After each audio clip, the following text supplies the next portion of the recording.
પાટણ જિલ્લાના રાધનપુર ખાતે ઉમિયા માતાજીના દિવ્ય રથનું ભવ્ય સ્વાગત, શોભાયાત્રાથી ભક્તિમય માહોલ। અમદાવાદ ખાતે વિશ્વ ઉમિયા ફાઉન્ડેશન દ્વારા માતાજીનું 504 ફૂટ ઊંચું ભવ્ય મંદિર નિર્માણાધીન છે।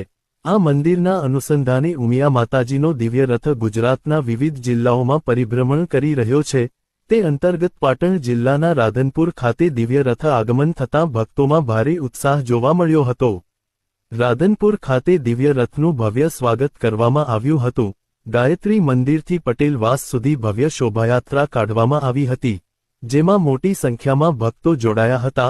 શોભાયાત્રા દરમિયાન ભક્તો દ્વારા માતાજીના જયઘોષ અને ગરબા સાથે ભક્તિમય વાતાવરણ સર્જાયું હતું। રાધનપુરના કડવા પાટીદાર સમાજ તેમજ મહેસાણા સમાજના વડીલો, યુવાનો, બાળકો અને બહેનો મોટી સંખ્યામાં હાજર રહી ઉમિયા માતાજીના દિવ્ય રથનું સ્વાગત કર્યું હતું। ત્યારબાદ રથને ભક્તિભાવ સાથે શહેરમાં પરિભ્રમણ કરાવવામાં આવ્યો હતો। આ અવસરે માતાજીની આરતી કરવામાં આવી હતી અને ભક્તોએ આશીર્વાદ લીધા હતા। કાર્યક્રમ દરમિયાન ભોજન પ્રસાદનું પણ આયોજન કરવામાં આવ્યું હતું। રાત્રે ગરબા અને ભક્તિ કાર્યક્રમોથી સમગ્ર વિસ્તારમાં ધાર્મિક અને ભક્તિમય માહોલ જોવા મળ્યો હતો।